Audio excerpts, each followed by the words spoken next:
Mi intervención se hará en dos tiempos. En el primer tiempo voy a hablar del tema Max y Haití,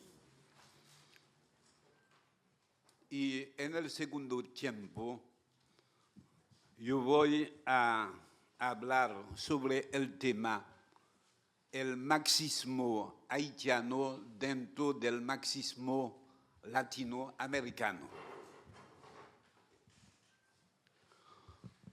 ¿Por qué ese tema, Marx y Haití?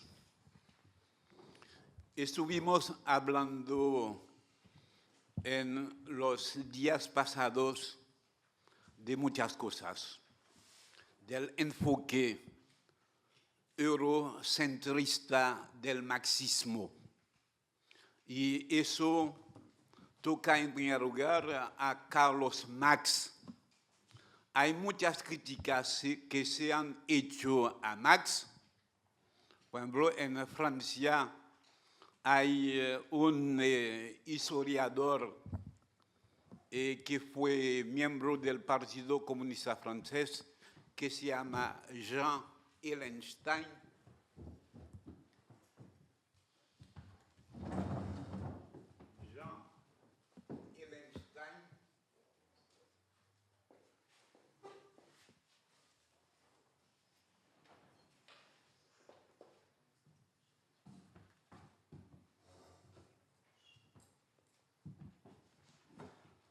Jean Ehrenstein, que fue un eminente intelectual del Partido Comunista Francés, atacó a Marx diciendo que Marx era racista. Y él hizo una interpretación de algunas cartas de Marx. Ustedes saben que Marx tuvo 3 hijas y la más grande de las hijas, 3 hijas que son Laura, Jenny y Eleanor. La más grande de las hijas de Marx se casó con un francés, Pablo Lafargue, y ese francés, Pablo Lafargue, tenía su abuela que era cubana, y es decir, Paul Lafargue fue un mulato, y Marx muchas veces en su correspondencia con Engels hablaba del negro Paul Lafargue. Ustedes saben que Paul Lafargue escribió un texto que es muy conocido, muy famoso, que se llama El derecho a la pereza. El derecho a la pereza, pero aquí hay que tener cuidado, no es cualquier pereza, porque hay una pereza normalmente perezosa, pero la pereza de quien Paul Lafargue hablaba era la pereza política. Hay una canción cubana que me gusta mucho, se llama, de los años 40, se llama El Negro del Batey. Y en El Negro del Batey hay una frase famosa de esa canción, donde el negro del Batey dice que para mí el trabajo es un enemigo. Es decir, cuando uno trabaja para aumentar la ganancia, digamos, del amo, del patrono, trabajar hasta la muerte es tontería, es alienación. Es decir, uno que trabaja sin que el efecto del trabajo sea para su propio bienestar, tiene que digamos, utilizar el trabajo no como una cosa propia, sino hay ya un enfoque crítico en la concepción del trabajo, en el sentido de que no es un trabajo para la ganancia del otro. Y entonces, Jean Ellenstein sacó, a mi modo de ver, falsas conclusiones, digamos, de lo que Marx dijo sobre la FARC, interpretando a Marx como un autor racista, lo que es una tontería porque Marx también hay que señalarlo. Hay una carta famosa de Marx donde Marx habla de una obra de un francés que se llama Gobineau. Gobineau es un autor francés que escribió un libro que se llama Ensayo sobre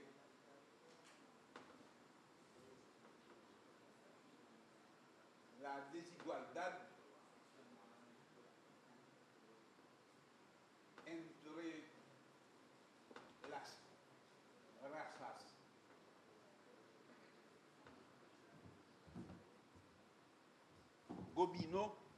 Gobineau es muy importante porque se considera que Gobineau es el pensador fundamental de la corriente racista, de la corriente que hace hincapié en el hecho de que no solo hay una desigualdad entre las razas, la raza blanca es superior a la raza amarilla, la raza amarilla es superior a la raza negra, y hay un segundo aspecto en el pensamiento de Gobineau, es el hecho de que es negativa la mezcla de las razas.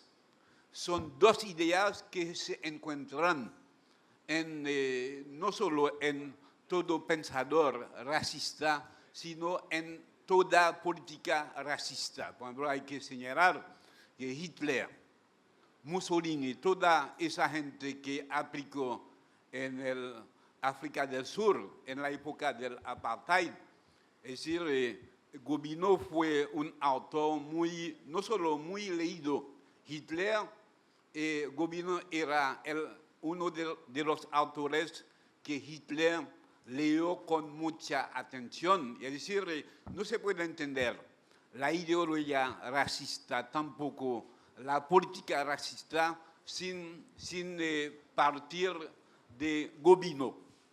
Y en ese sentido, en la cultura cubana, por ejemplo, cuando se piensa en un antropólogo cubano como Fernando Ortiz ha escrito un libro que es muy importante, que se llama El engaño de las razas, y en El engaño de las razas,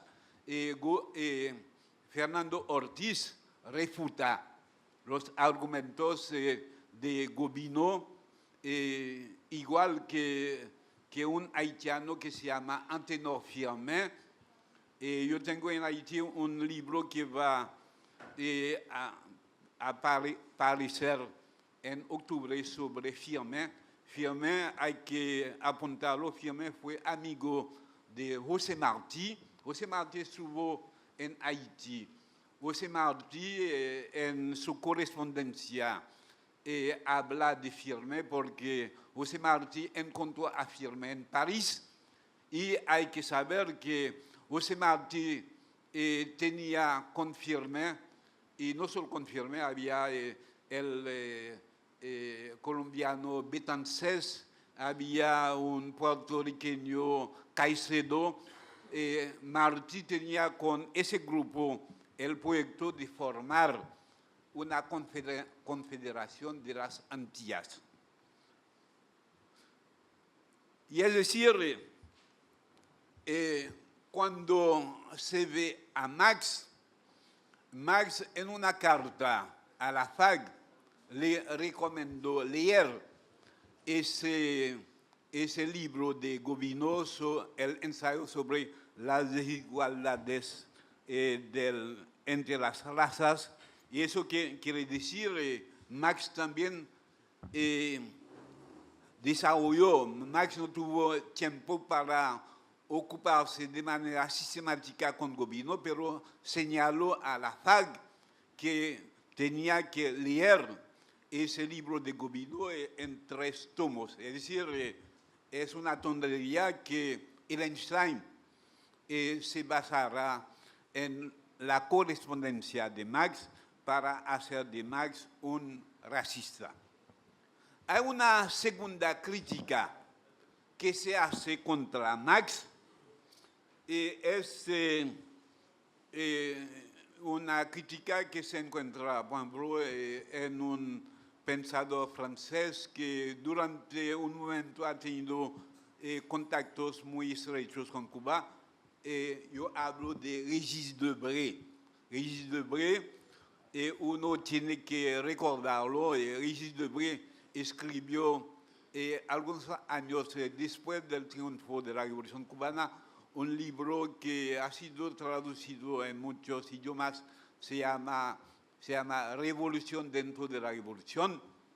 Y Régis Debray ha escrito muchos textos sobre Latinoamérica, a un texto que se publicó entonces en la revista francesa de Sartre, que se llama Los tiempos modernos, y Régis Debray ha escrito en los años 70 un libro sobre la lucha armada en Latinoamérica. Uno de esos libros se llama La crítica de las armas. En la crítica de las armas, Régis Debray también hace una crítica a Marx. Régis Debray dice en el primer tomo de ese libro que la desgracia política de Latinoamérica viene del hecho de que Marx no se ocupó de Latinoamérica. Y es por eso que los discípulos de Marx en Latinoamérica no han tenido una orientación para abordar, para tratar en forma correcta la problemática de Latinoamérica. Régis Debray hace solamente una excepción. Él dijo que Marx escribió un texto sobre México y también otro texto de Marx sobre Bolívar. Y es decir, con la excepción de esos textos, Marx no se ocupó de Latinoamérica y eso ha tenido consecuencias graves para los discípulos de Marx en Latinoamérica. Por eso yo quise meterme en ese tema. Marx y Haití, pero hay que saber que eso forma parte en mi reflexión de una reflexión mucho más global. Yo tengo un trabajo que yo hice hace algunos años sobre el marxismo y Latinoamérica, la creación de los partidos comunistas de Latinoamérica en la época de la Tercera Internacional. Y en ese trabajo mío, que he publicado solamente en parte, hay un primer capítulo que yo dedico al tema Marx y Latinoamérica.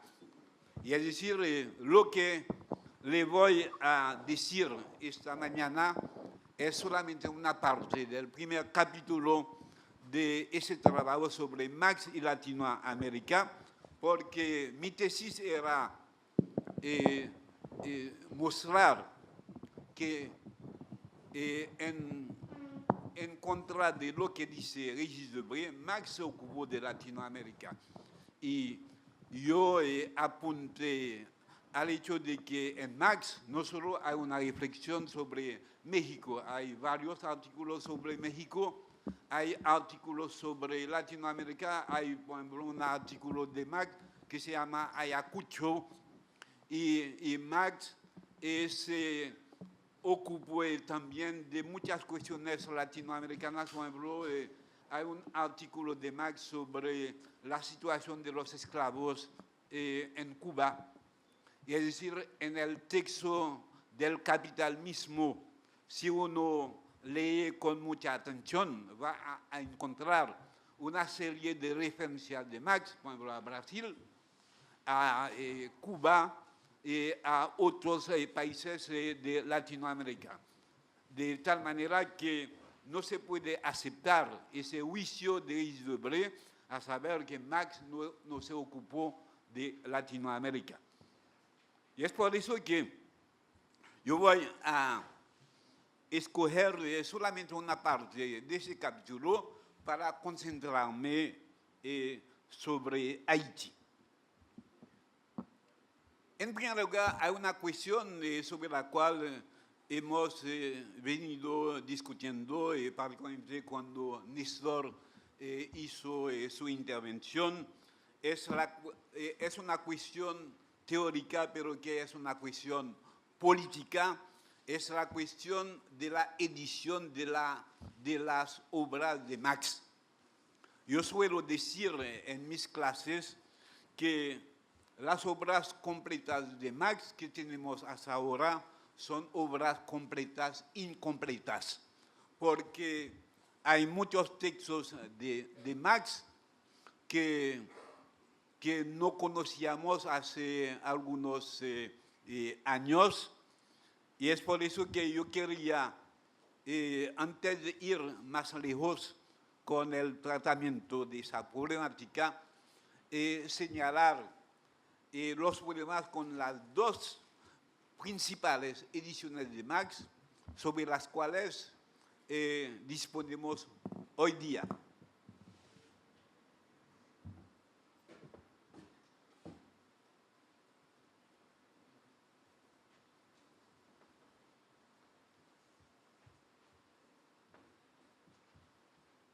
Yo me refiero a dos ediciones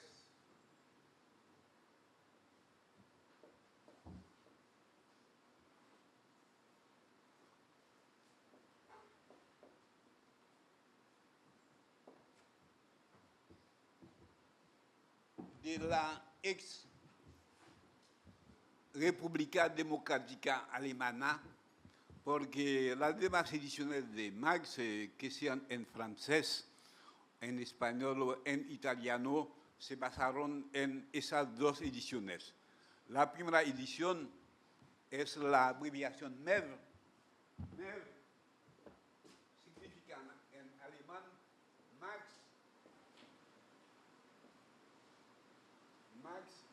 Engels Werke, es decir, las obras de Marx Engels.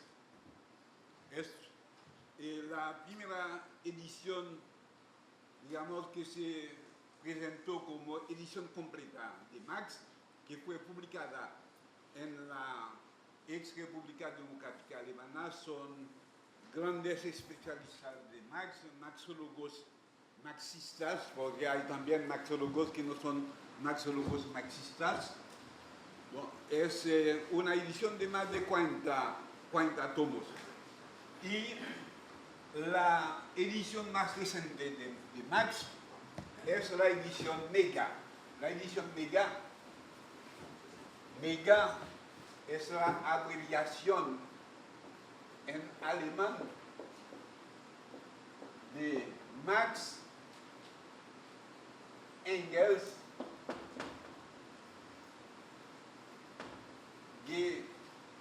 Gesammelte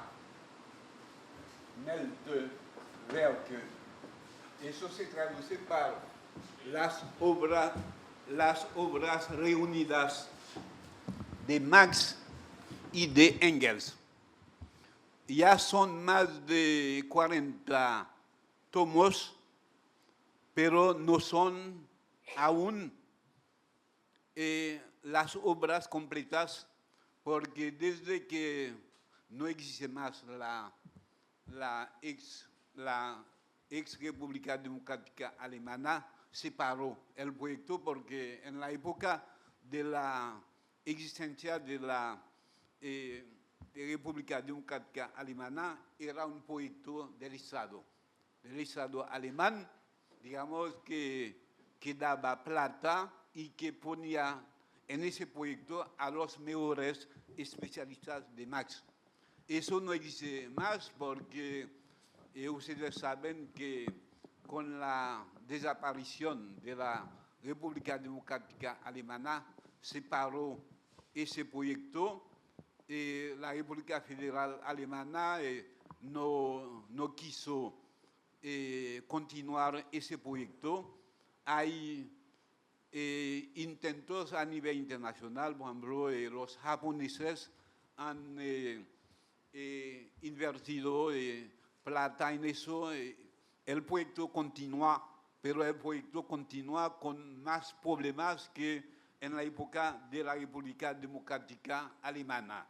Han sacado, entre tanto, varios tomos, pero lo que hay que decir es que, digamos, a pesar del hecho de que la edición Mega es ya mucho más completa que la edición MEV, la edición Mega, según los participantes en ese proyecto, es una edición que es aún incompleta, es decir, que es un trabajo para años. Por eso tenemos que tener cuidado con lo que decimos sobre la obra de Marx y de Engels. Hay cosas que están descubriendo que no eran conocidas. Por ejemplo, hay un texto de Marx que apareció por la primera vez en la edición Mega que no se conocía antes. Eso quiere decir que cuando se habla de Marx y Haití, eso quiere decir la presencia de Haití en la obra de Marx. La presencia de Haití en la obra de Marx, hay que indicar un elemento que es importante para entender el interés que Marx ha tenido para Haití. El punto de partida es Hegel.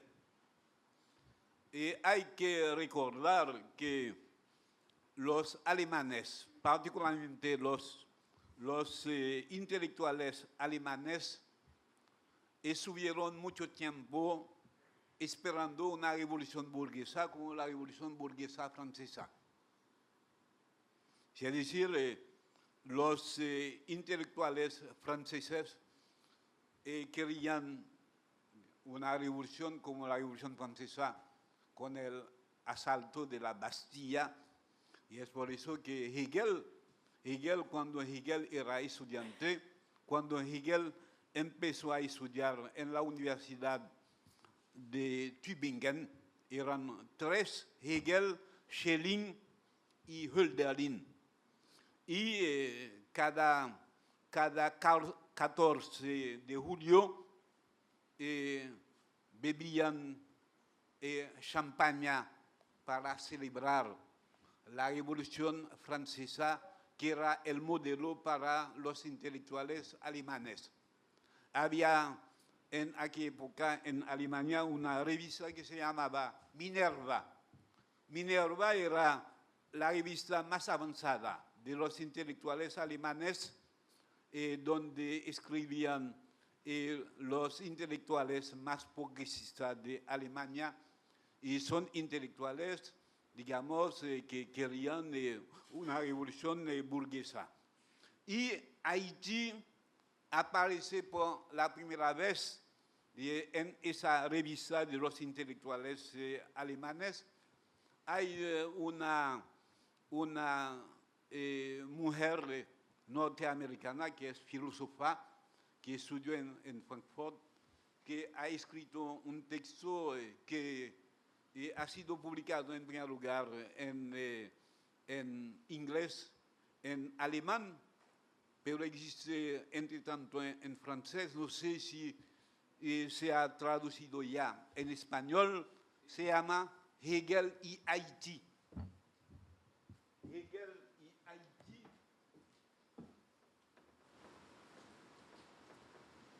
Hegel y Haití.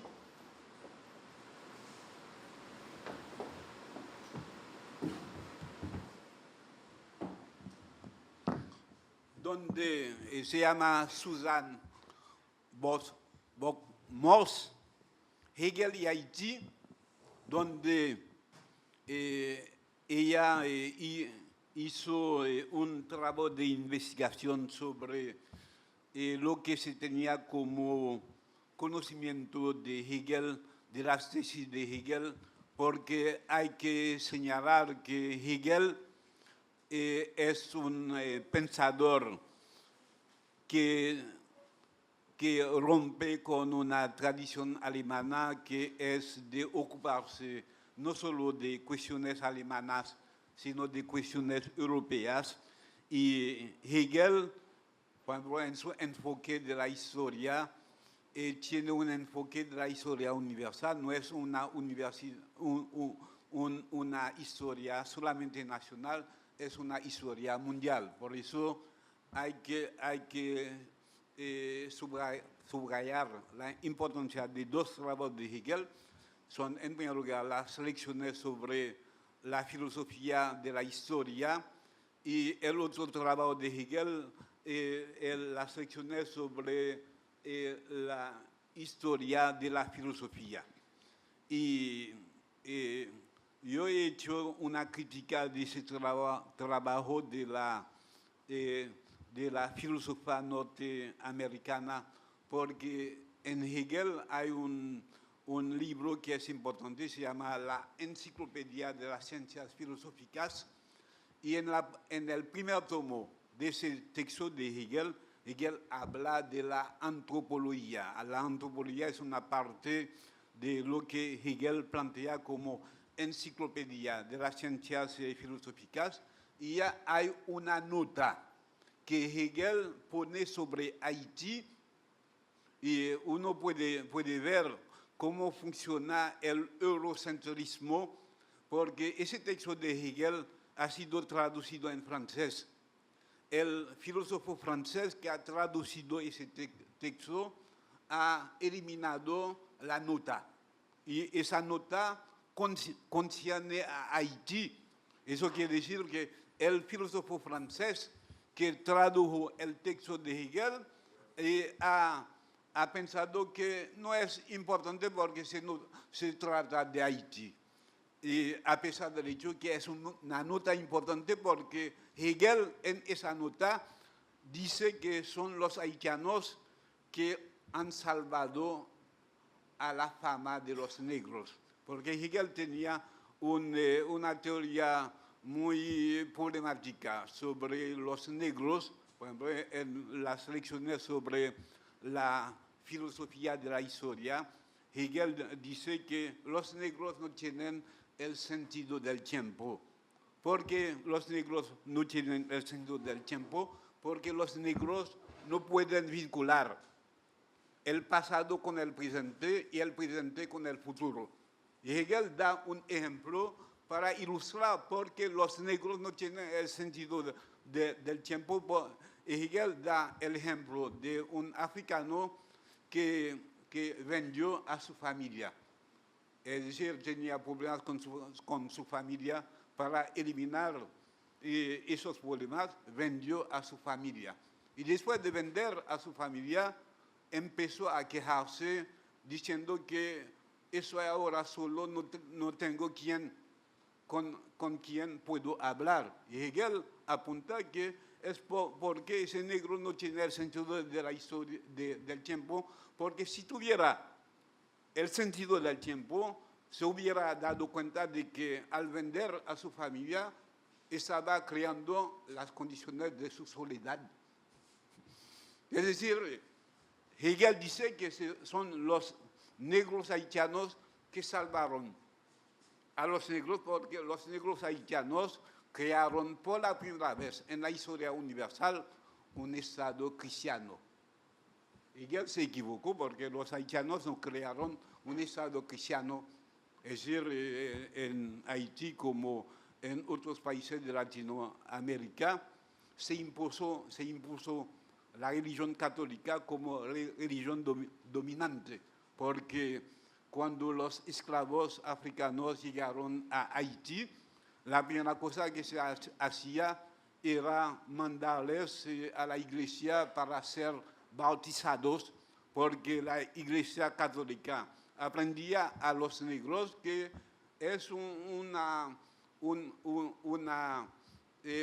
cosa muy positiva, es una felicidad ser esclavos, porque Dios ha creado el mundo de tal manera que haya por un lado a los amos y por el otro lado a los esclavos. Uno que es esclavo puede llegar más temprano, más rápidamente al cielo. Y es por eso que hay que conformarse con el orden de la esclavitud. Yo cito a Hegel porque Marx fue un gran lector de Hegel, toda la corriente hegeliana, que sean los viejos hegelianos o los jóvenes hegelianos, digamos, eran grandes lectores de Hegel, y se puede pensar que el primer interés de Marx por Haití vino del contacto con Hegel, es decir, de lo que Hegel señala en varias partes en su obra sobre Haití. El segundo elemento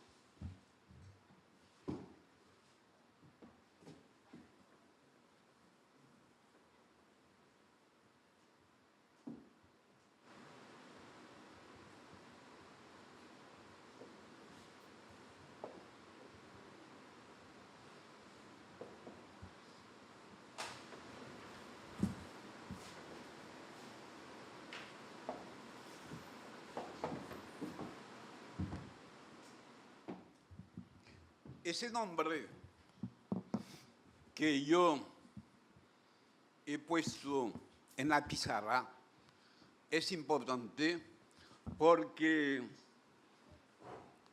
conocemos a ese nombre desde la edición de Mega. En la edición de Mega hay un texto que Marx publicó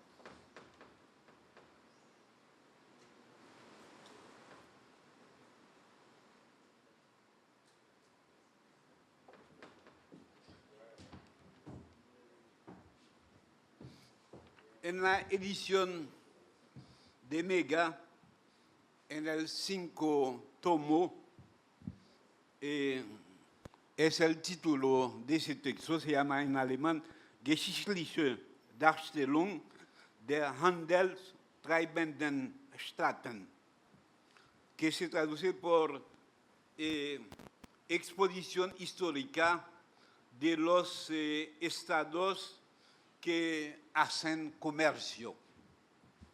Ese texto no era conocido antes de la edición de Mega porque ese nombre, Ludwig Gustav von Gülich, Ludwig Gustav von Gülich es un historiador de la economía que es uno de los primeros historiadores de la economía que ha hecho un enfoque de la economía mundial, porque entonces no era costumbre, es decir, se escribía la historia local, nacional de la economía.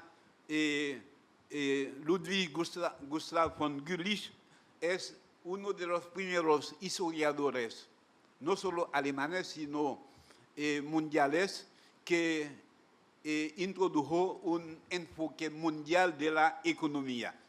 Y en ese texto, que por la primera vez se publicó en Mega, se ve el interés de Marx.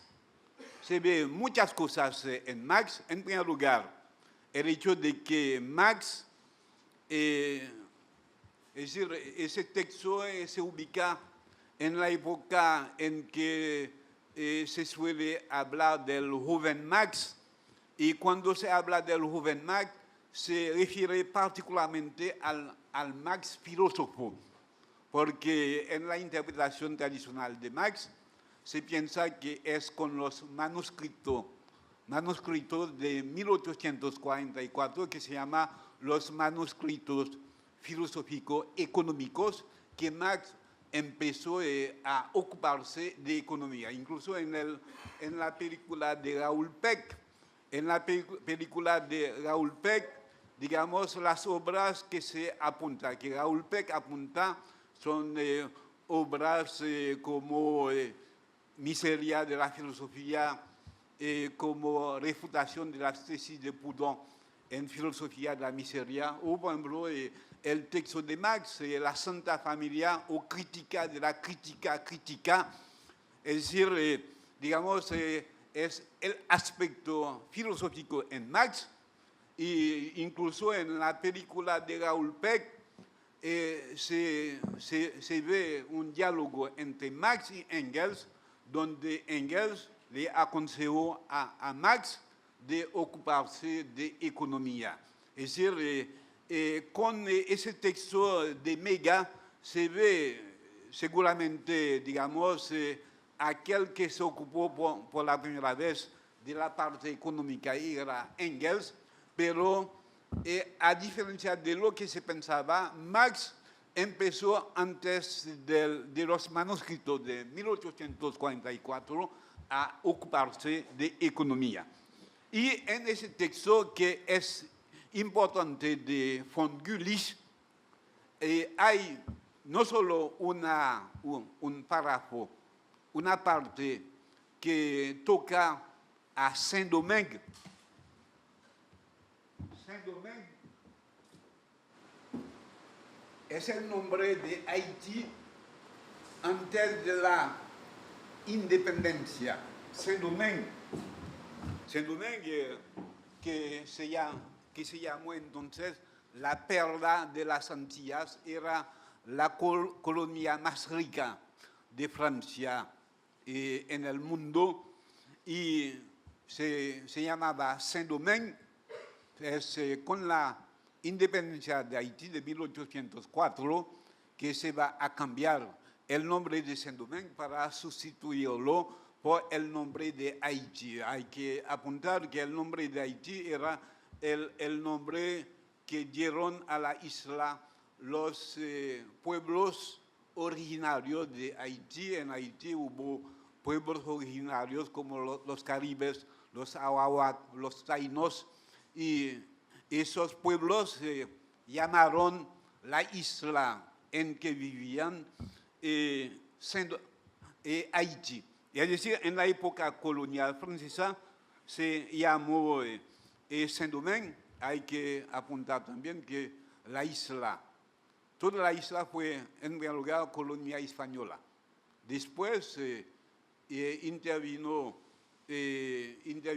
los franceses, hubo batalla entre los franceses y los españoles, por eso los españoles dieron una parte de la isla a Francia a partir de 1698, y es por eso que a partir de ese momento hubo por una parte la parte francesa Saint-Domingue y la otra parte que es la República Dominicana, que entonces fue colonia española. Y ese texto es importante porque es por la primera vez que, desde el punto de vista económico, Marx tocó la cuestión de Haití. No voy a entrar en los detalles de ese texto, pero como ese texto no es tan conocido, yo quiero señalar dos cosas. En primer lugar, lo que va a aparecer más tarde en el Capital, digamos, cuando uno se refiere al 24º capítulo, que se llama la llamada acumulación originaria. Hay todo un párrafo de Marx sobre el papel del Caribe, digamos, en la acumulación originaria. Y eso no solo es importante porque eso ha tenido efectos en la tradición marxista, por ejemplo, cuando se piensa en los marxistas del Caribe, por ejemplo, en un hombre que se llama Eric William.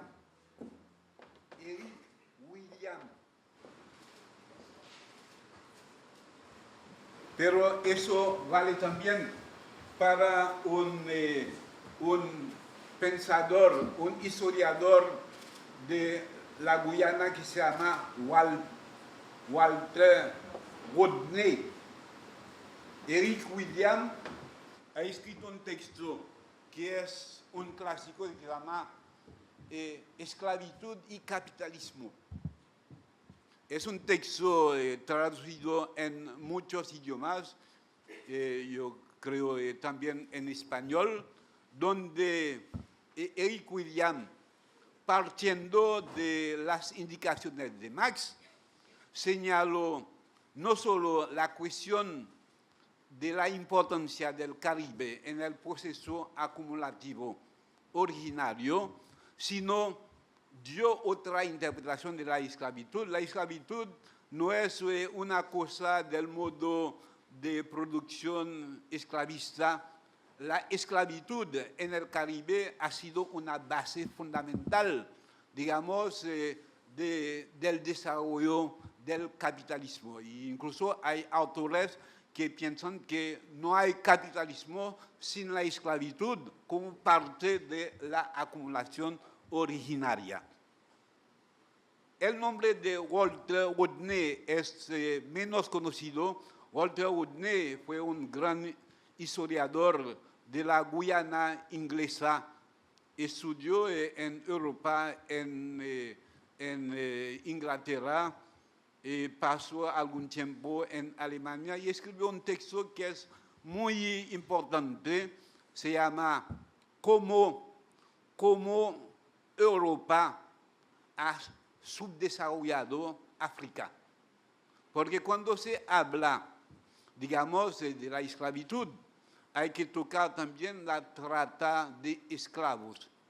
Y ahora, digamos, los historiadores han llegado a la conclusión que más de 20 millones de esclavos murieron durante el paso de África a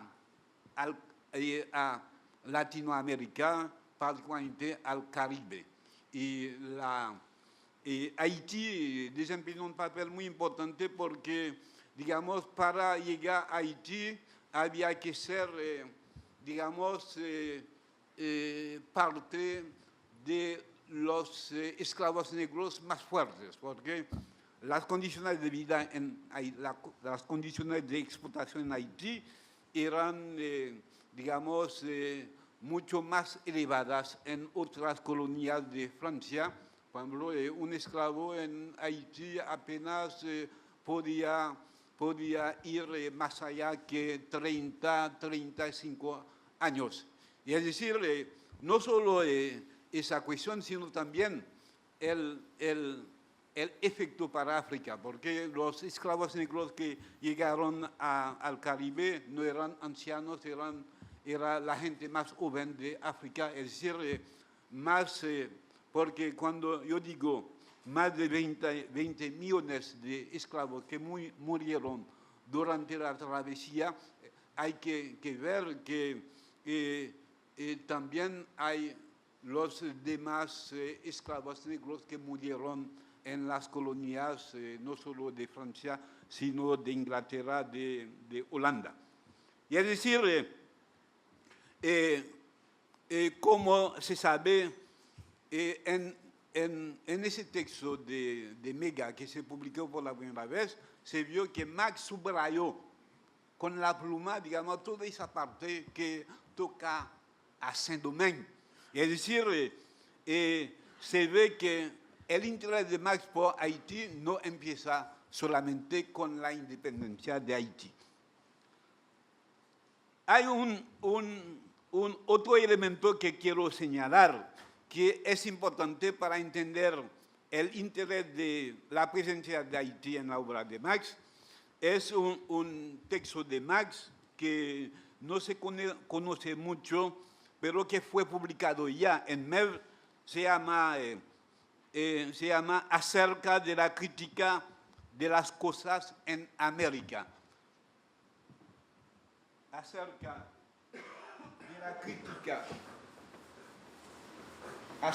de la crítica de las cosas en América, en alemán se escribe zur Kritik der Dinge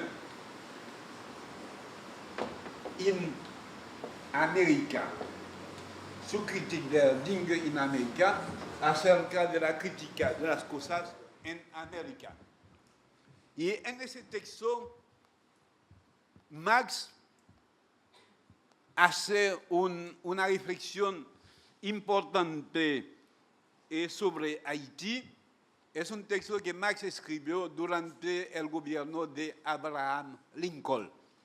Uno sabe que Marx se interesó mucho por Lincoln, cuando Marx fue uno de los creadores de la Primera Internacional. La Primera Internacional se creó en 1868 y terminó, digamos, después de la caída de la Comuna de París en 1871. Y Marx, la Primera Internacional, digamos, escribió una vez a Lincoln. Y en ese texto, acerca de la crítica de las cosas en América, Marx dice una cosa que es importante. Marx felicita a Lincoln por muchas cosas, pero por una cosa que toca también a Haití.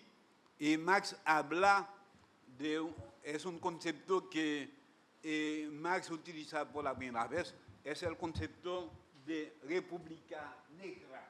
En alemán se llama Negerrepublik. Negerrepublik.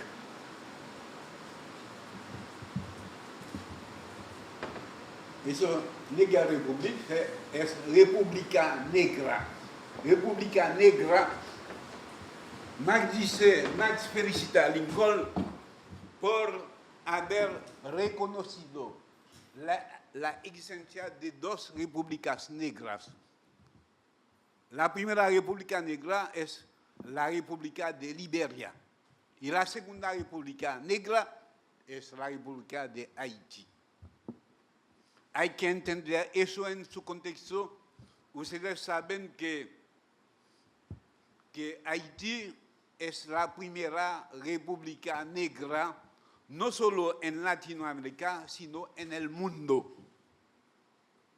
Y la independencia de Haití, cuando los esclavos negros de Haití tomaron su independencia después de una lucha de varios años, de una lucha que costó más de 200,000 muertos, a pesar del hecho de que ustedes deben saber que hoy día, cuando se ve a los pensadores especializados en el estudio de las revoluciones, por ejemplo, una pensadora como Hannah Arendt. Hannah Arendt hace una tipología de las revoluciones, habla de la Revolución Francesa, de la Revolución Rusa y también de la Revolución Norteamericana, pero no menciona la Revolución Haitiana. Y la Revolución Haitiana no solo es importante porque la Revolución americana es una revolución que se hizo también con una ayuda internacional, es decir, Lafayette intervino al lado de George Washington, pero hubo en la época de la colonia francesa, cuando Saint-Domingue era colonia francesa, hubo más de 1000 habitantes de Saint-Domingue que fueron a luchar al lado de los norteamericanos para liberar a esos estados del yugo de Inglaterra.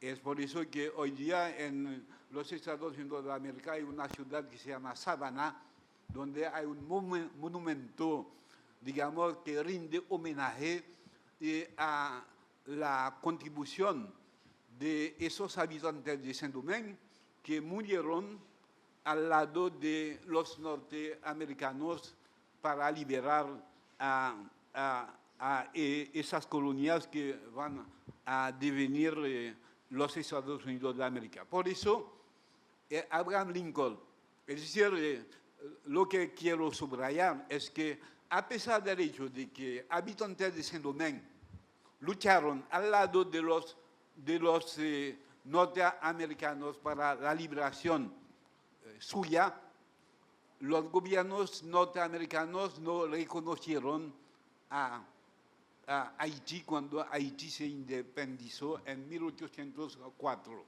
No solo los de los Estados Unidos de América, sino Haití, digamos, en esa época había rivalidades entre las potencias coloniales, es decir, entre Francia e Inglaterra. Haití hizo comercio con Inglaterra, pero ni Inglaterra ni los Estados Unidos de América reconocieron a la independencia de Haití porque era un mal ejemplo. Es decir, entonces Haití era la única colonia de una potencia colonial compuesta de negros que llevó a cabo una lucha de liberación exitosa. Es por eso que, digamos, no solo hubo un bloqueo contra Haití, es decir, la historia se repite de la misma manera que cuando se dio en el Caribe. La primera revolución socialista en el continente se hizo no solo un bloqueo en el sentido material, sino un bloqueo ideológico para que el mundo no sepa lo que pasa después de una ruptura con el orden capitalista y en aquella época con la ruptura con el orden colonial. Es por eso que Napoleón decía que los esclavos haitianos que se rebelaron eran bandidos, mientras que son negros que se levantaron contra el orden colonial. Por eso, Marx felicita a Abraham Lincoln.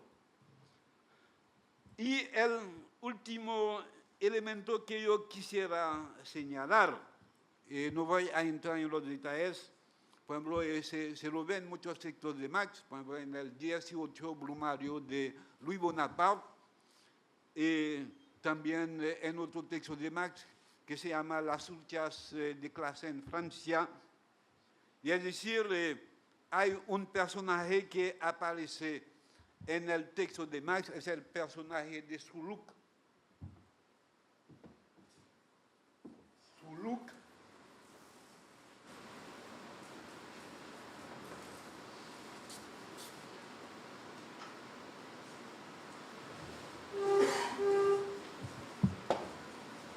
Y eso es importante también para Latinoamérica. El teórico marxista argentino, Aníbal Ponce.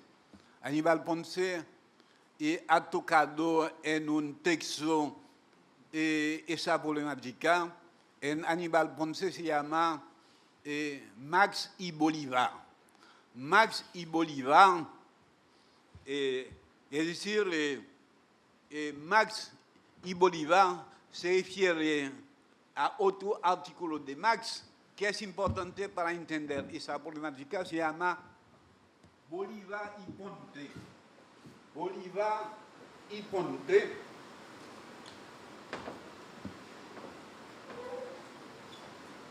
Aníbal Ponce se refiere a eso en su artículo que se llama Marx y Bolívar. Pero Marx y Bolívar se refiere a ese artículo de Marx que Marx publicó bajo el nombre Bolívar y Ponce. Bolívar y Ponce, ¿de qué se trata? Porque en el artículo de Ponce, solamente en el último párrafo de Aníbal Ponce, él da una información sobre su look. Su look, la información no es tan precisa porque su look fue un rey de Haití, se hizo rey a partir del año 1849. Y su look es una cuestión muy complicada porque en Haití, en 1804, cuando se dio la independencia de Haití, digamos, los esclavos echaron a los franceses. Los franceses era la gran derrota del ejército de Napoleón en el Nuevo Mundo y los franceses se fueron, algunos se fueron a la parte del este de Haití, en la parte de la República Dominicana, pero eso ha tenido también efectos en Cuba, porque muchos de los amos franceses se marcharon de Haití, de Saint-Domingue, y vinieron a Cuba. Por ejemplo, en el oriente, en la parte oriental de Cuba, por ejemplo, en Santiago de Cuba, muchos de esos amos franceses no solo se fueron de Haití, vinieron a Cuba incluso con sus esclavos. Por eso es una cuestión complicada. Y es decir, cuando los haitianos se liberaron, digamos, quedaron, por una parte, la masa de los esclavos haitianos, pero por otra parte había algunos esclavos negros que habían sido liberados antes de 1804, y había también los mulatos que eran producto étnico de la mezcla entre los amos franceses y las mujeres esclavas negras.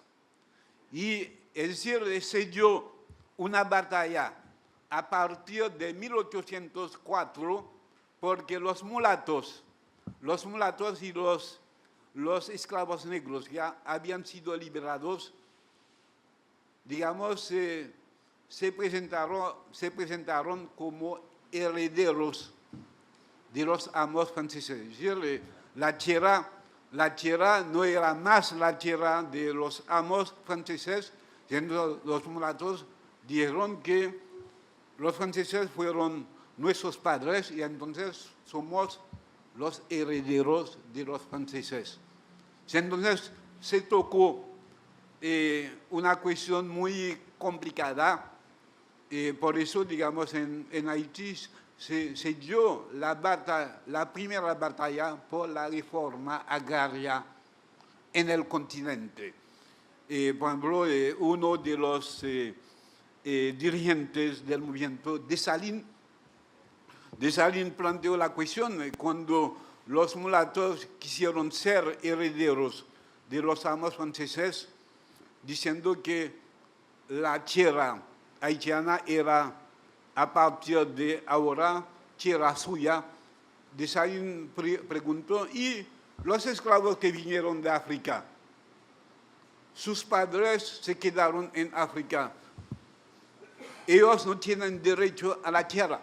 Entonces, esa cuestión digamos, fue una cuestión complicada y es por eso que a lo largo de la historia de Haití ha habido una competición, una lucha entre las dos alas de las clases dominantes de Haití, el ala negra y el ala mulata, pero para excluir a la masa de los esclavos negros que se liberaron. Y es por eso que en Haití, y seguramente eso es un modelo, eso se da también en muchos países de Latinoamérica, porque, por ejemplo, en muchos países hay conservadores y liberales. Cuando los conservadores no están en el poder, están en el poder los liberales, y, es decir, hay una competición, pero una competición que tiene como objetivo de guardar el control económico, político y social, por ejemplo, de la tierra, de lo que existe en el país. Es por eso que el ala mulata de las capas dominantes en Haití, ¿qué hizo? Como la masa de los esclavos negros era más importante que la minoría de los mulatos, entonces la masa negra no podía aceptar sin más la dominación del ala mulata. Entonces, ¿qué hizo el ala mulata? Tomaron, por ejemplo, a un negro lo pusieron de presidente, mientras que el sector que tenía el verdadero poder económico era el sector mulato. Y es entonces que se entiende, por ejemplo, ese hombre Suluk, que fue presidente en primer lugar y después rey, pero rey dentro de esa estrategia de las clases dominantes haitianas de tener a un presidente negro que escondía el verdadero poder económico-social que tenía el sector mulato de las clases dominantes. Y entonces, para entender eso, porque Marx se va a referir a Suluk, entonces en Francia se luchaba contra Napoleón el III. Napoleón el III era un dictador, no se podía nombrarlo. Por eso la oposición en Francia, para poder atacar a Napoleón el III, hablaba de Suluk. Entonces, por eso, Suluk era el nombre del Suluk haitiano, pero se convertía en arma de lucha de la oposición francesa. Y es por eso que en muchos textos de Marx, en el 18 Brumario, como en las luchas de clase en Francia, Marx habla de Suluk. Por ejemplo, muchas veces en la correspondencia de Marx también aparece Suluk. Y entonces, muchas veces Marx dice el Suluk francés. O, por ejemplo, en una correspondencia de Marx, por ejemplo, ese artículo Bolívar y Ponte. Bolívar y Ponte es un artículo que Marx publicó en una publicación norteamericana, y entonces hay toda una correspondencia de Marx con Engels sobre eso. Por ejemplo, Marx dice que Marx habla del Suluk francés de Napoleón, pero hay un artículo que se publicó en Mega que se llama La cuestión turca. En la cuestión turca, Marx y Engels extienden el concepto de Suluk. Suluk no es solamente el nombre que se refiere a Napoleón el III. Ustedes saben que Marx tuvo que salir de Alemania y en aquella época había Bismarck. Bismarck era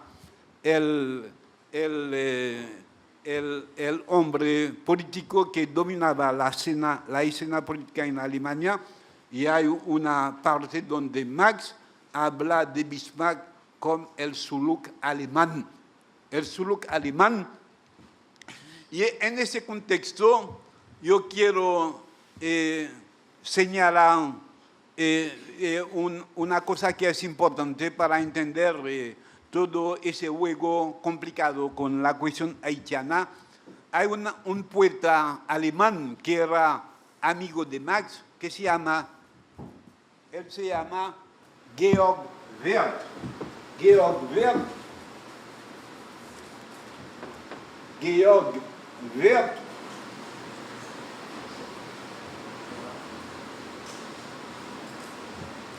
Georg Wirth es uno de... Hay tres grandes poetas revolucionarios alemanes. Hay Ferdinand, se llama Ferdinand Freiligrath. Ferdinand Freiligrath. Hay Heinrich Heine.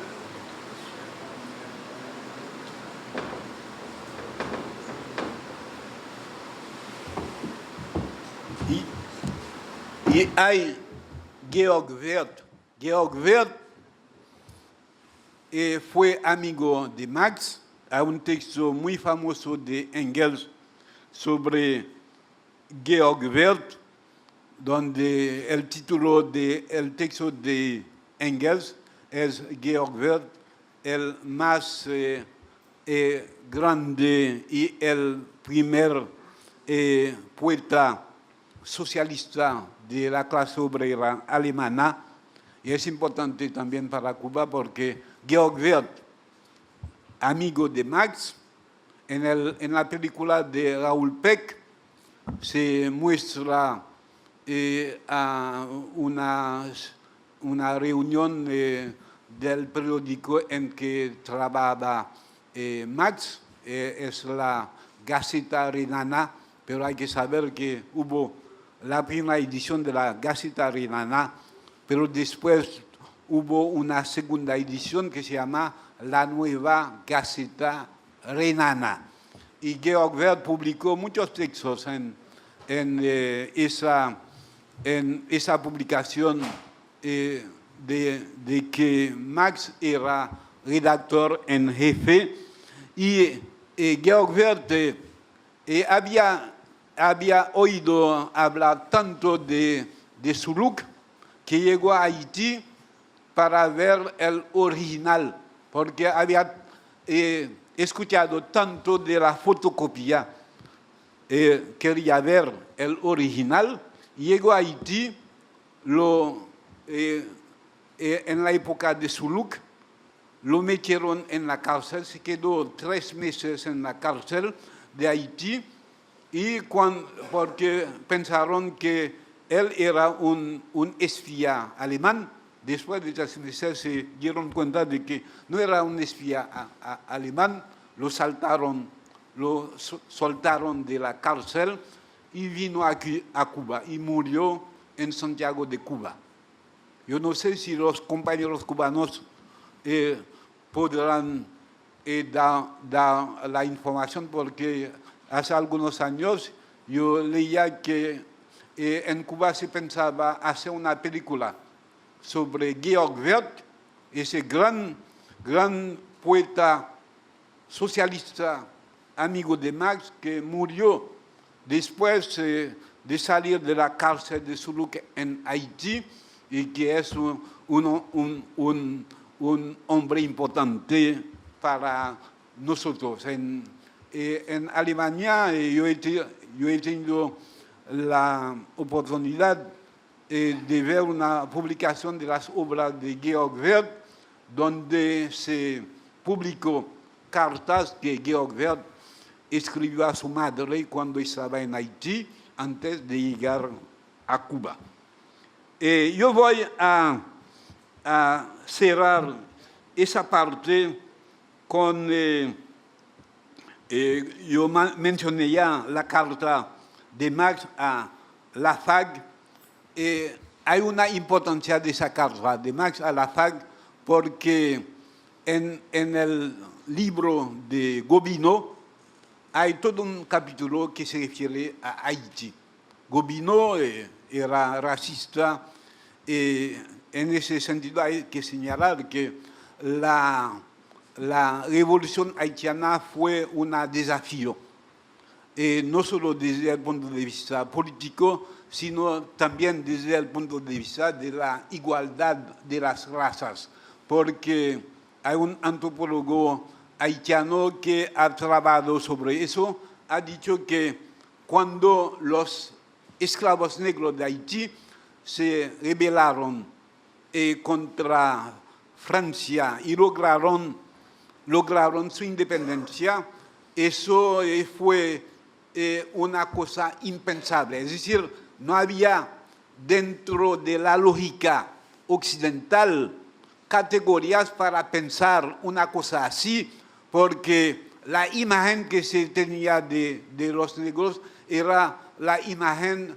de niños. Es decir, un negro era como un niño, un negro, digamos, era como era niño, tenía que tener a un amo para obedecer. Es decir, la idea, digamos, de negros que luchan, por ejemplo, en el caso de Haití, contra las mejores tropas de Napoleón, que estuvieron exitosas en cada parte de Europa, digamos, que fueron vencidas por esclavos negros. Por ejemplo, hay un hombre que se llama Toussaint Louverture.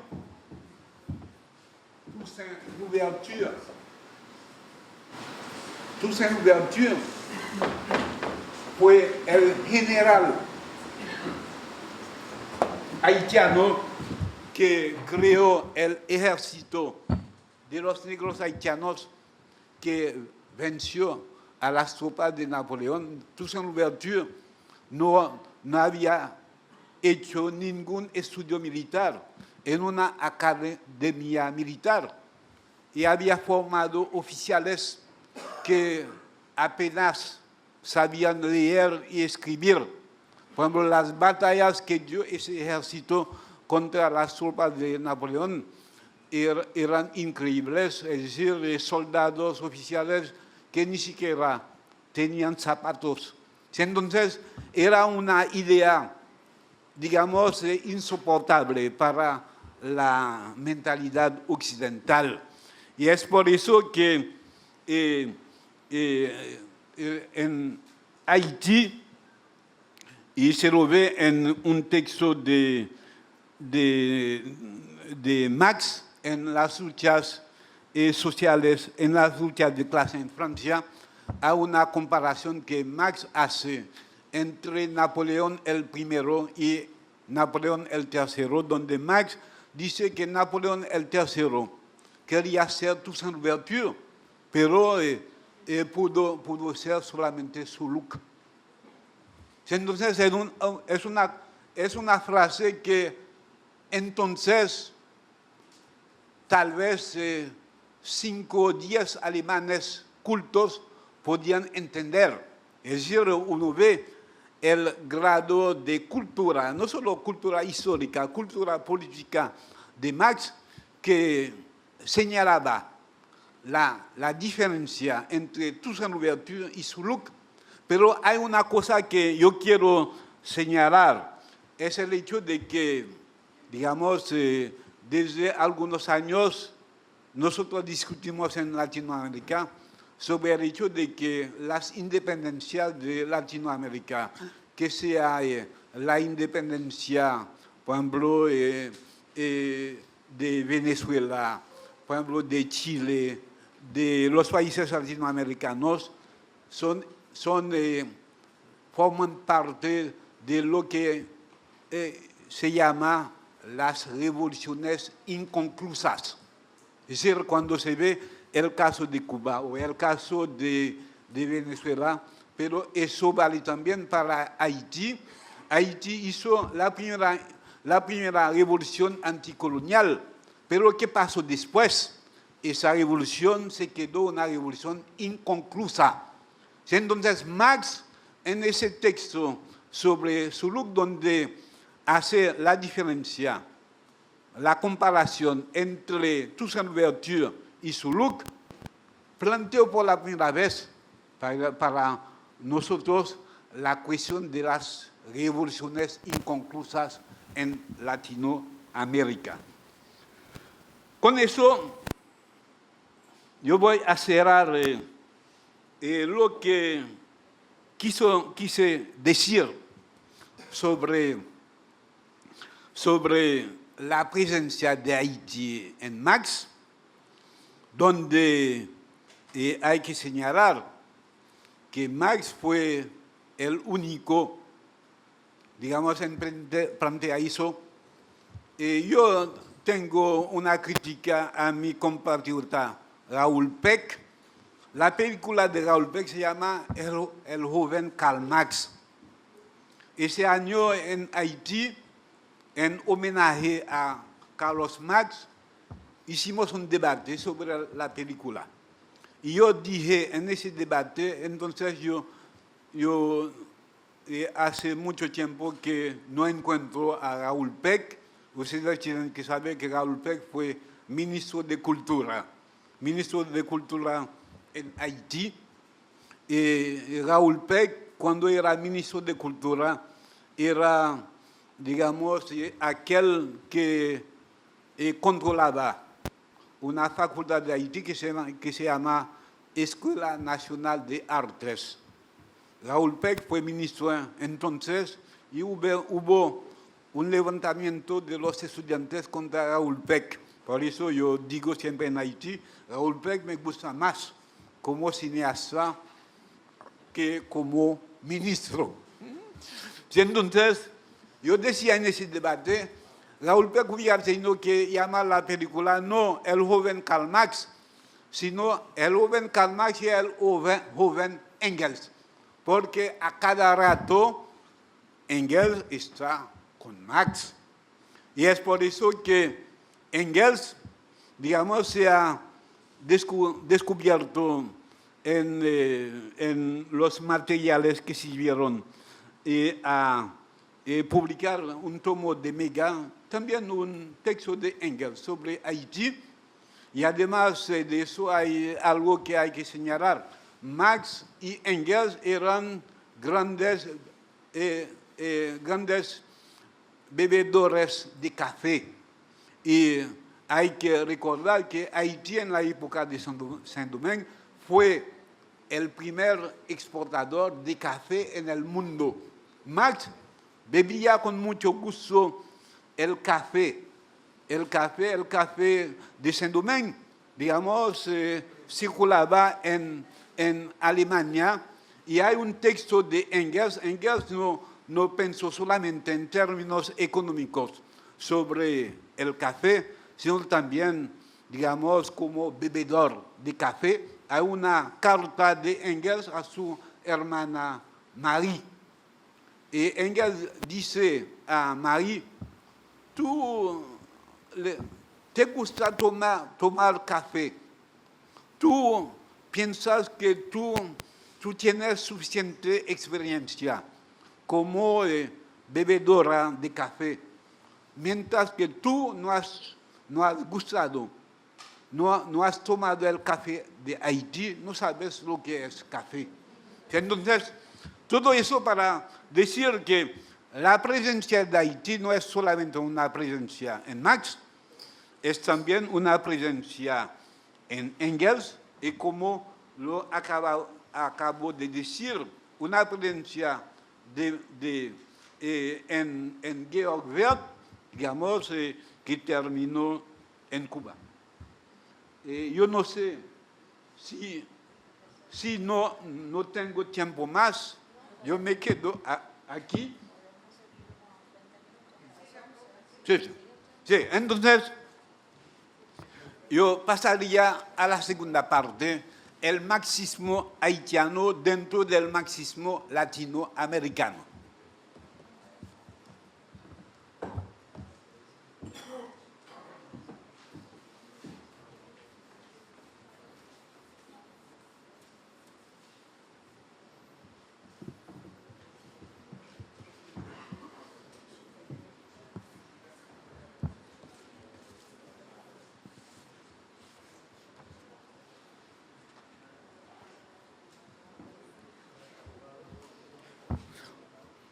una primera cosa que quería decir, yo lo dije ayer, pero pienso que hay que subrayar eso, es decir, para nosotros latinoamericanos, digamos, no solo ha sido importante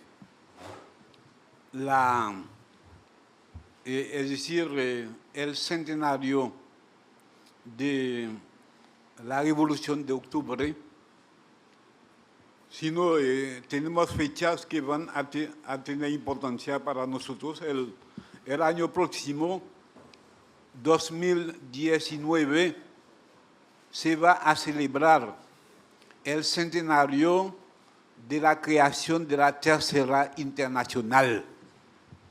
La creación de la Tercera Internacional es muy importante para nosotros, pero para el mundo entero, porque hay un debate que no se ha hecho cabalmente sobre la cuestión comunista, por ejemplo, la cuestión de los partidos comunistas, qué ha pasado con los partidos comunistas, porque fracasó, digamos, la Revolución de Octubre, como tantas otras revoluciones que tuvieron como base histórica la Revolución de Octubre. Es por eso que la Tercera Internacional, creada en 1919, que se acabó, digamos, en la época de la Segunda Guerra Mundial, ha sido la internacional más internacional que las internacionales que hubieron antes, es decir, la primera internacional. En la primera internacional latinoamericano era casi presente, pero en la segunda internacional, por ejemplo, Argentina, Brasil, Chile, estuvieron en la segunda internacional. Por ejemplo, en texto de Lenin se habla de los compañeros latinoamericanos que vinieron de esos países de Latinoamérica. Y es decir, porque yo quiero subrayar eso, porque en realidad hay un problema. La Tercera Internacional tuvo 7 congresos. Después de la Segunda Guerra Mundial se creó una organización que se llama Cominform. Cominform es la oficina de información, es decir, después de la Tercera Internacional se creó una oficina internacional, digamos que era el enlace entre los partidos comunistas. Pero para Latinoamérica es una cuestión que no ha sido tratada hasta ahora. Por ejemplo, como acabo de decirlo, por ejemplo, va a ser necesario un día, por ejemplo, publicar un libro, Marx y Latinoamérica, con las contribuciones de Marx, no solo sobre Haití, sino sobre México, sobre Perú. Pero en la Tercera Internacional hubo un problema. Digamos, por ejemplo, yo he hecho una tipología de la creación de los partidos comunistas de Latinoamérica. Hay el primer grupo, por ejemplo, con el Partido Comunista Argentino, el Partido Comunista Mexicano, hay también el Partido Comunista Cubano en 1925. Hay un segundo grupo donde está Panamá y hay un tercer grupo donde cabe Haití, porque Haití, el primer partido comunista haitiano fue creado en 1934. En 1934, pero lo que hay que ver es que los primeros partidos comunistas de Latinoamérica estaban ya en el segundo congreso de la Tercera Internacional. Cuando yo pienso en el Partido Comunista Mexicano. Y yo decía, por ejemplo, y eso muestra la responsabilidad, el sentido de responsabilidad de Lenin, Por ejemplo, en el segundo congreso de la Tercera Internacional, los delegados mexicanos fueron a ver a Lenin, porque entonces en México había la cuestión cómo tienen que comportarse los marxistas frente a los anarquistas. Pero la cuestión fundamental entonces era la cuestión cómo comportarse ante el Parlamento. Un comunista, los comunistas pueden trabajar en el Parlamento o hay que, como el Parlamento es un órgano del poder burgués, puede el Parlamento ser también un lugar de lucha de los comunistas. Los comunistas mexicanos estaban divididos sobre esa cuestión. Y uno dijo, vamos a ver a Lenin, porque Lenin es tan sabio, digamos, las cuestiones que no se encuentran solución, encuentran siempre solución en la cabeza de Lenin. Y fueron a ver a Lenin, plantearon la cuestión a Lenin. Lenin dijo, lo siento mucho, compañeros mexicanos, no he estudiado aún la cuestión mexicana, yo no puedo darles una receta cómo solucionar esa cuestión. Digamos, uno lo ve, Lenin, el izquierdismo, enfermedad infantil del comunismo. Lenin, digamos, habla de la cuestión del Parlamento, pero Lenin tenía tanto sentido de responsabilidad. Lenin decía que no puedo dar una respuesta abstracta a los compañeros mexicanos mientras que no he estudiado las particularidades de la cuestión mexicana. Y es decir, incluso yo siempre suelo decir cuando hablo del imperialismo, estadio supremo del capitalismo de Lenin, a una lectura que había que hacer de ese texto de Lenin, porque se sabe que ese texto de 1916 es un texto que fue acompañado de muchos materiales de Lenin que no se pudo publicar en el texto. Por eso en las obras de Lenin hay un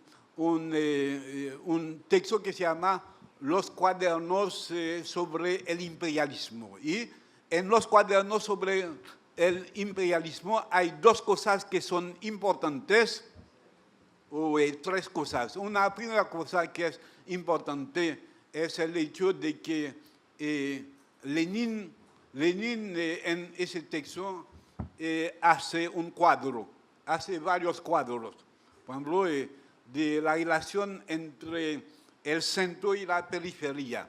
Y eso toca a Latinoamérica porque Lenin dice que la relación entre los países capitalistas que se hacen imperialistas y el resto del mundo es una relación donde hay que ver tres aspectos. Es decir, hay no solo la relación entre los países imperialistas y las colonias, el concepto de colonia, hay un segundo concepto que Lenin llama la media colonia, y hay un tercer concepto que Lenin llama los países dependientes. Y en el imperialismo, estadio supremo del capitalismo, Lenin ilustra, por ejemplo, ese concepto de país dependiente, y en eso el concepto de dependencia es otro concepto que el concepto de dependencia de la teoría latinoamericana de dependencia. Por eso Lenin da el ejemplo de Argentina. Si entonces, lo que quiero enseñar con eso es que dentro de la Tercera Internacional, Por ejemplo, lo que empezó con Lenin. Por ejemplo, que Lenin, digamos, en ese aspecto estoy de acuerdo con Régis Debray. Régis Debray dice que el hecho de que en los cuadernos sobre el imperialismo haya 3 cuadros diferentes de la relación entre el imperialismo y los demás países, particularmente de Latinoamérica. Hay 3 cuadros distintos de la relación de Latinoamérica con los países imperialistas. Eso no ha tenido en continuación en la tercera internacional. Yo dije que la tercera internacional tuvo 7 congresos. Es solamente en el 6º congreso de 1928 que por la primera vez se tocó la cuestión de Latinoamérica. Hay un suizo que se llama Jules Humbert Droz. Jules Humbert Droz.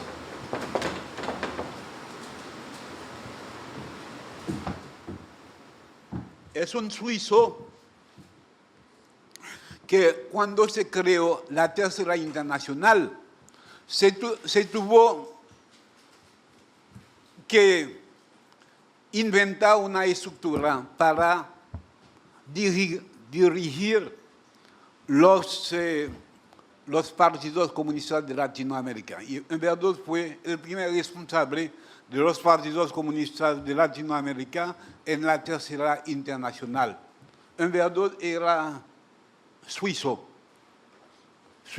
ni siquiera hablaba español, es decir, por eso en el 6º Congreso de la Tercera Internacional hubo un discurso de Buharin. Buharin era entonces presidente del Comité Ejecutivo de la Dirección de la Tercera Internacional, pero lo que fue importante fue no solo las tesis sobre Latinoamérica, sino el debate al cual participaron los delegados de Latinoamérica, y lo que hay que señalar es que no se pudo llegar a una conclusión sobre la cuestión latinoamericana.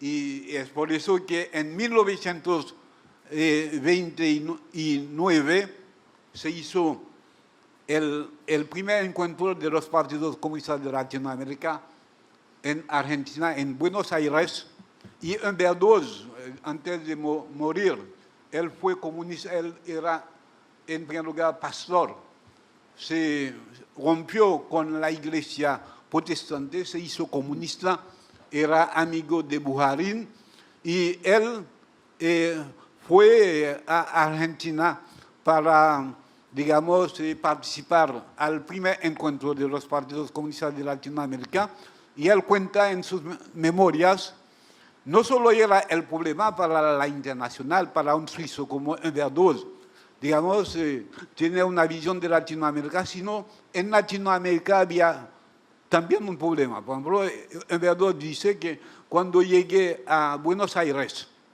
encuentra a 2 dirigentes del Partido Comunista Argentino, por ejemplo, de Victorio Codovilla. Victorio Codovilla, Humbert Droz preguntó a Victorio Codovilla, ¿hay en Latinoamérica un problema de razas? Victorio Codovilla dijo que no tenemos en Latinoamérica un problema de raza.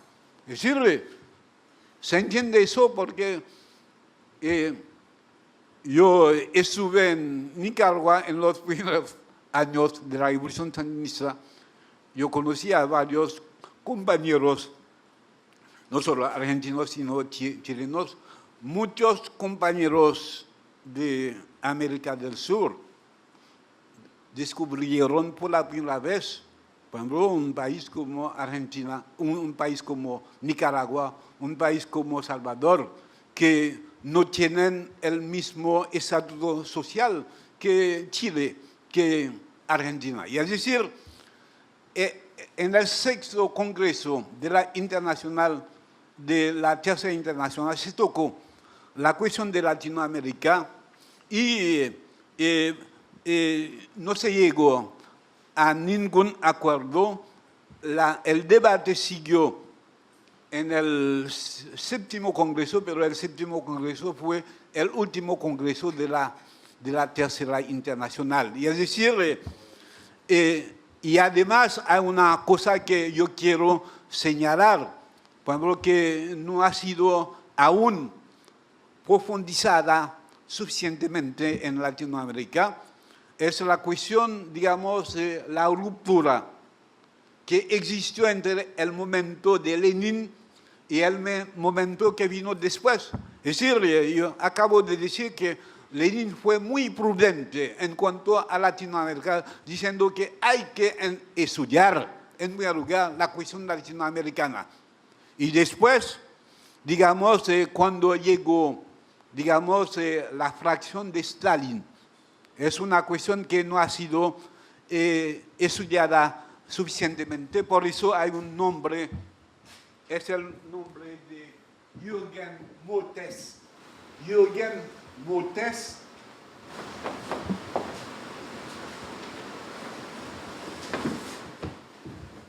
es un gran especialista de Latinoamérica que fue uno de los analistas más brillantes de la ex República Democrática Alemana, que escribió varios trabajos sobre Latinoamérica y él murió, él iba a asistir a un congreso sobre Mariátegui en Perú y murió el día anterior en el hotel.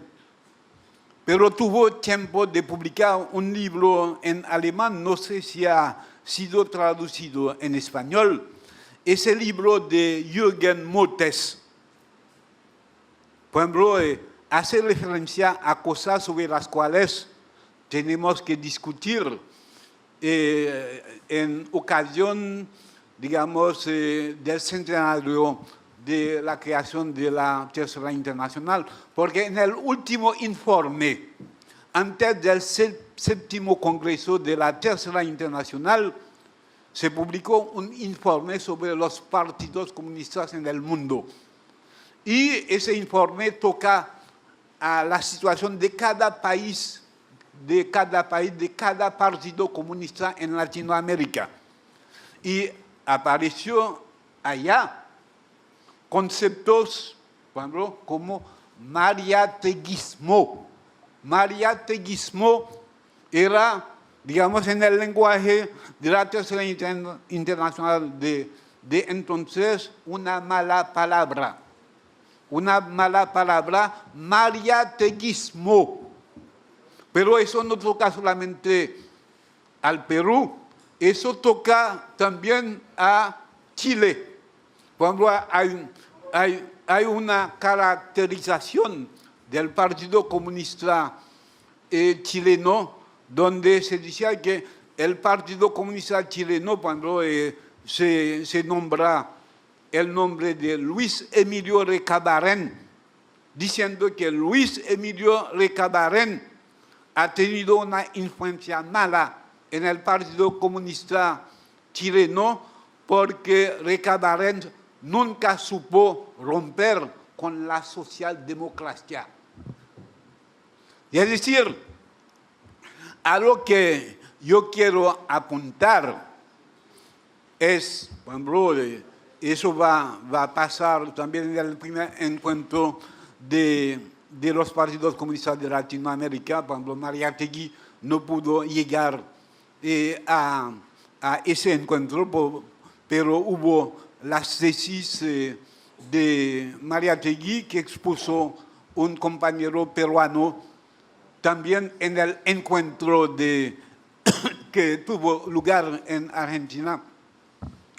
En la agenda del debate se tocó por la primera vez la cuestión de las razas en Latinoamérica. Es decir, digamos, se llegó a conclusiones que seguramente no fueron aplicadas. Por ejemplo, que era el punto de vista de Mariátegui. Mariátegui dijo, cuando en una serie de cuestiones, Latinoamérica no es una fotocopia de Europa. Por ejemplo, Mariátegui plantea, por ejemplo, la cuestión de las razas.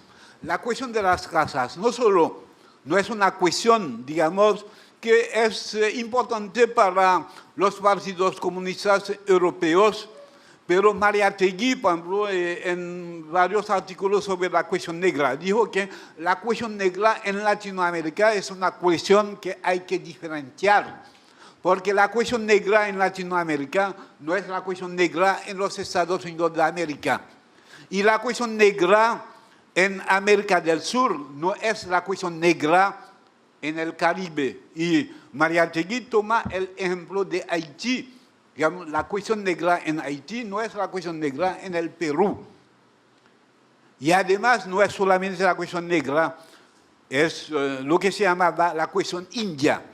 Porque en Latinoamérica, cuando se ve a un sambo, por ejemplo, la mezcla entre negros y los pueblos originarios, es decir, hay una reflexión nueva que se tiene que hacer desde el punto de vista marxista.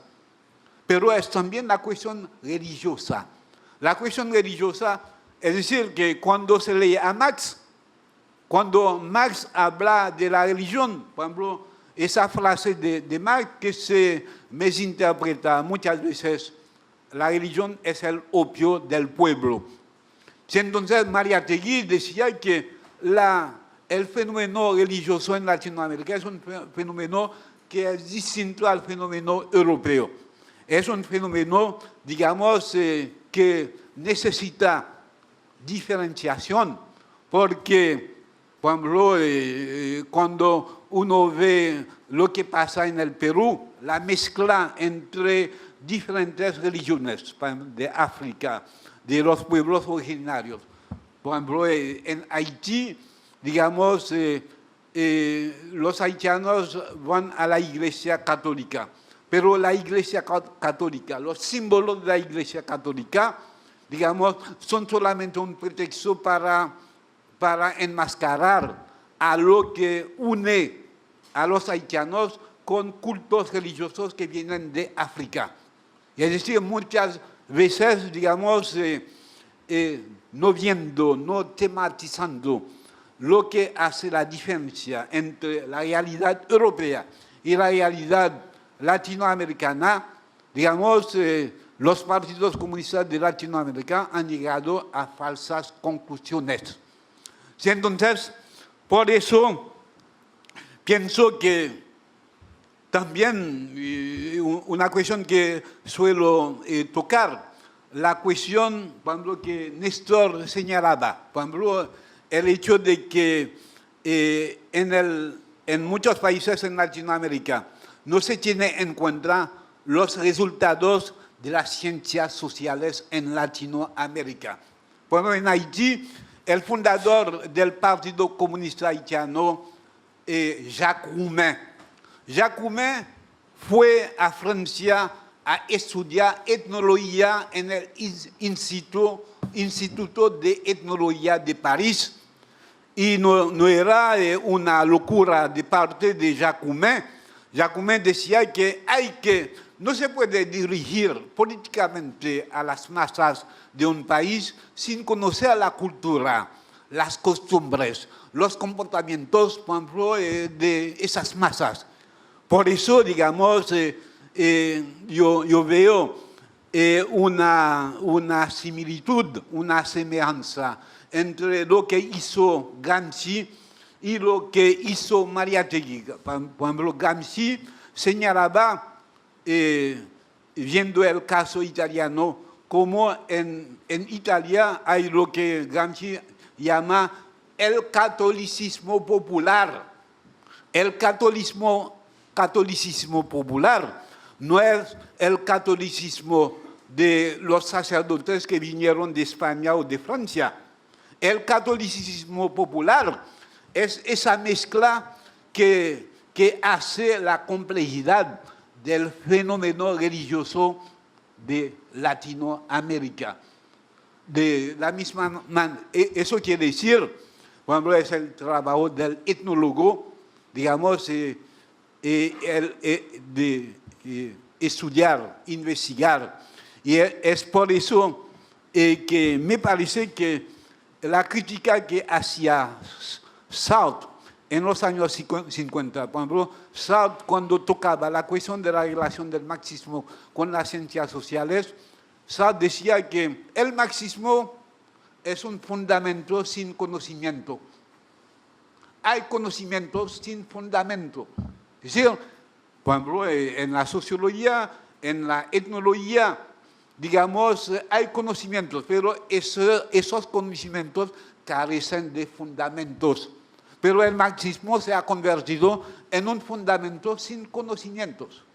Es decir, es una cuestión que ha sido importante para Mariátegui, cuando Mariátegui decía hay que organizar el estudio concreto de la realidad peruana, de la realidad latinoamericana.